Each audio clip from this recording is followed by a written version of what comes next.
The desert was quiet in a way that only comes after devastation. Burned metal rested half buried in the sand, and the smell of fuel still hung in the air. Somewhere behind the British lines, Bernard Montgomery had made a statement that would echo far beyond the battlefield. "Your tanks are finished." It was not shouted in anger nor whispered in doubt. It was said with certainty, and the man it was aimed at, Erwin Rommel, heard it clearly, even without being present. If you want to understand how one of the most respected commanders of the Second World War reacted when his armored forces were declared finished, stay with me. And as you listen, I want you to leave a comment answering this question. Do you believe wars are decided more by resources or by leadership? Before we continue, take a moment to subscribe to the channel, leave a like, and share your thoughts in the comments. Your interaction helps this story reach more people who care about history and the human decisions behind it. At the time Montgomery made his declaration, the North African campaign had reached a breaking point. The Battle of El Alamein had ended not with a dramatic collapse but with something far more dangerous for the Axis forces: inevitability. British industry was producing tanks faster than Germany could replace them. Supply lines favored the Allies. Fuel shortages crippled the Africa Corps. Montgomery knew this, and Rommel knew it too. Rommel was not present on the front lines when the final British offensive began. He had been forced to return to Germany due to severe illness, exhausted by months of relentless command. By the time he came back, the battlefield had changed. The German positions were thinner, Italian units were stretched to their limits, and the British were advancing with confidence, not desperation. When Rommel received reports of Montgomery's words and the reality behind them, he did not respond with denial.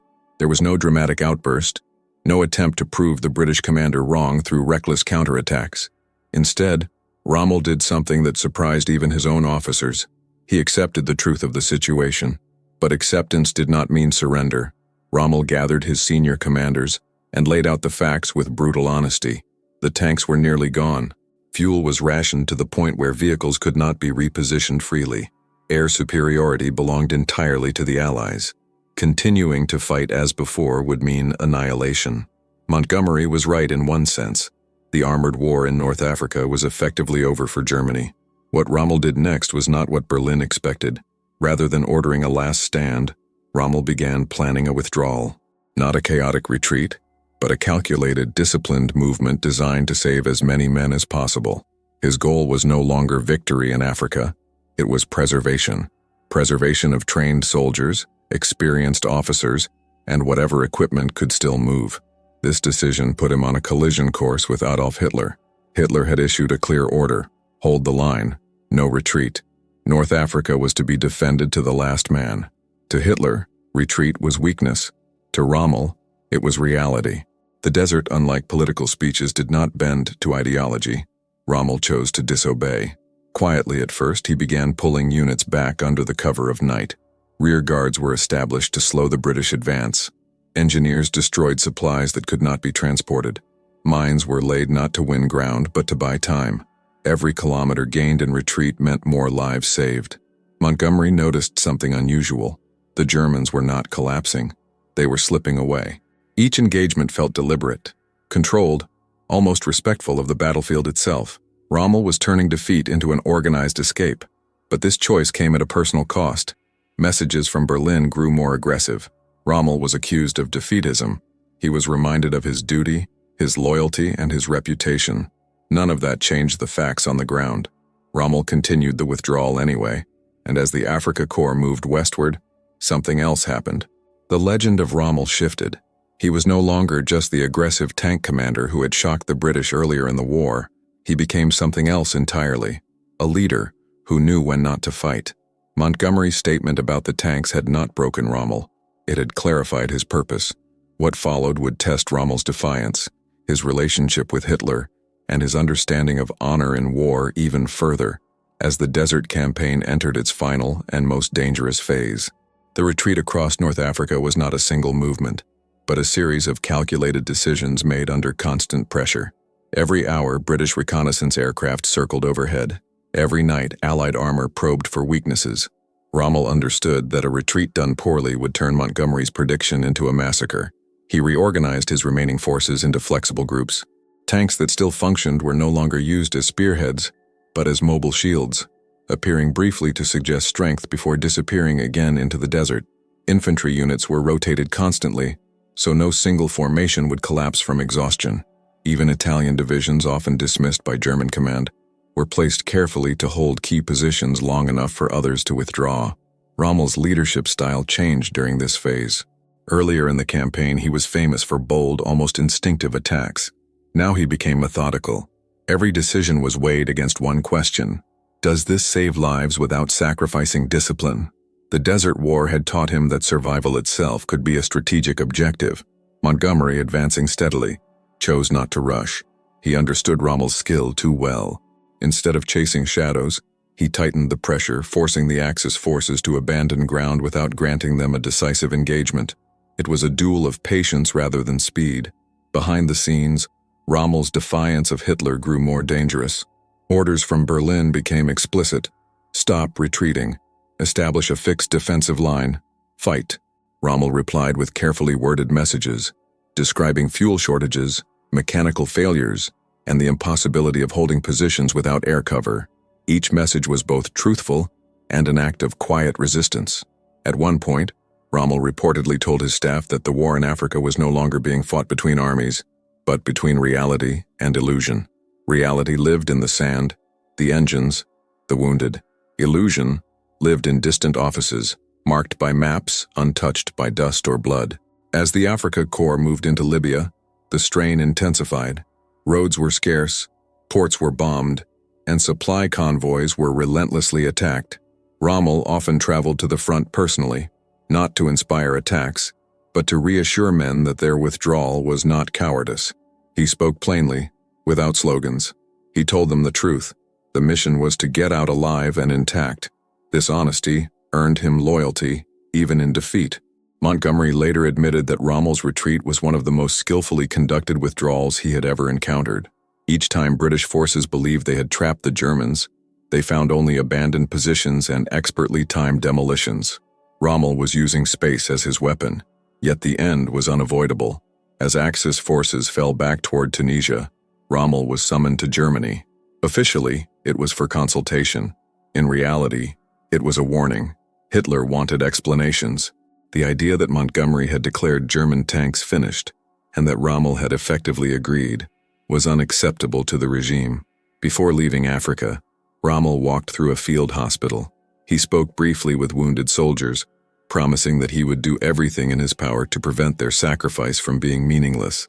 For Rommel, honor was not found in dying where ordered, but in making sure death was never wasted. When he arrived in Germany, the tone shifted immediately. He was praised publicly but questioned privately. His withdrawal was framed as temporary, strategic, necessary only until reinforcements arrived. Rommel knew this was fiction. No reinforcements were coming. What happened next would remove Rommel from the African theater entirely and place him on a path that would ultimately lead far beyond tanks, deserts, and even Montgomery himself. Because Rommel's response to that single sentence was not just a retreat, but the beginning of his quiet break with the very system he served. Rommel did not return to North Africa. The war there moved on without him, grinding toward its conclusion under commanders who followed orders more closely and adapted less. For Rommel, the desert chapter closed quietly, without ceremony, even as its consequences followed him. He was reassigned to Europe, first tasked with inspecting coastal defenses along the Atlantic. Officially, this was a position of trust. Unofficially, it removed him from independent command. The same man who had once maneuvered entire armies across open desert was now walking beaches studying concrete, wire, and tide charts. Yet even here Montgomery's words lingered. Rommel had learned something irreversible in Africa. When tanks were finished, when material advantage became overwhelming, bravery alone could not compensate. Leadership had to confront limits. That lesson shaped everything he did next. As he traveled along the French coast, Rommel became increasingly convinced that Germany was unprepared for what was coming. He saw defenses designed for show rather than effectiveness. He saw optimism where realism was required, and he saw the same illusion he had fought against in Africa taking root again. Rommel began pushing for changes. He argued that Allied air power would dominate any invasion, that reserves would never reach the front in daylight, that beaches had to be defended immediately, not after the enemy landed. These views put him at odds with other German commanders, especially those who believed armored divisions should be held back for a decisive counterattack. Rommel disagreed, firmly. He remembered Montgomery's certainty. He remembered what happened when tanks could not move freely, when fuel and air cover vanished.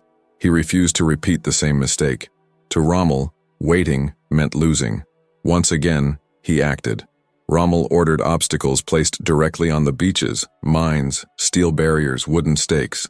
He worked relentlessly, often visiting construction sites himself. Soldiers were surprised to see a field marshal carrying maps, asking detailed questions, and listening carefully to junior officers. This was not theater. It was urgency. But the same pattern repeated. Berlin listened, but slowly. Resources were limited. Authority was divided. Hitler believed the main invasion would come elsewhere. Rommel believed it would come where the Allies had the greatest chance of success. The disagreement was never resolved. Behind closed doors, Rommel grew increasingly pessimistic. He spoke openly to trusted friends about the course of the war. He admitted that Germany could not win militarily. The best possible outcome, in his view, was negotiation. This was a dangerous belief to hold, even more dangerous to express. The shift in Rommel was subtle but profound. The commander who once thrived on rapid movement and surprise now focused on damage control. He was no longer trying to defeat the enemy outright. He was trying to limit catastrophe. Then came the invasion.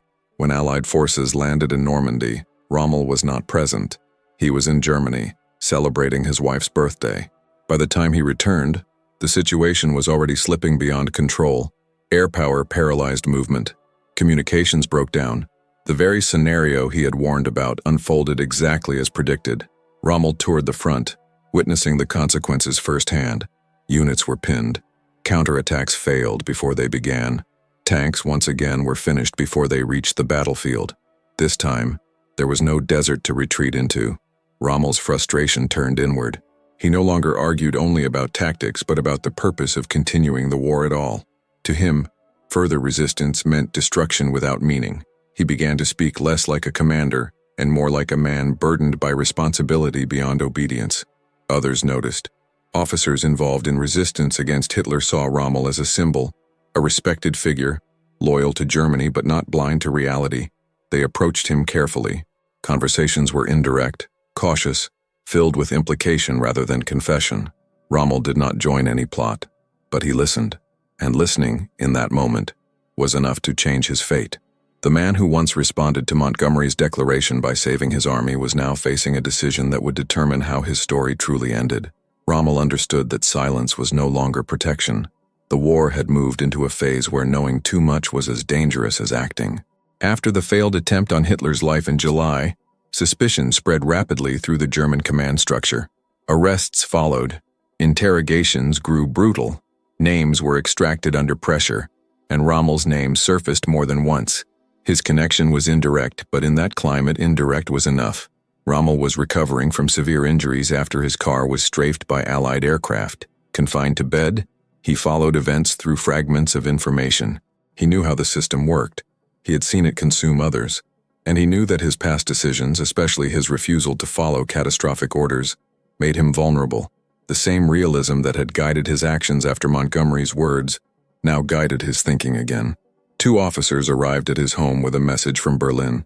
The conversation was calm, almost polite. Rommel was presented with a choice. He could stand trial before the People's Court, where the outcome was predetermined and his family would face disgrace and punishment. Or he could take responsibility privately, preserving his family's safety and his public image.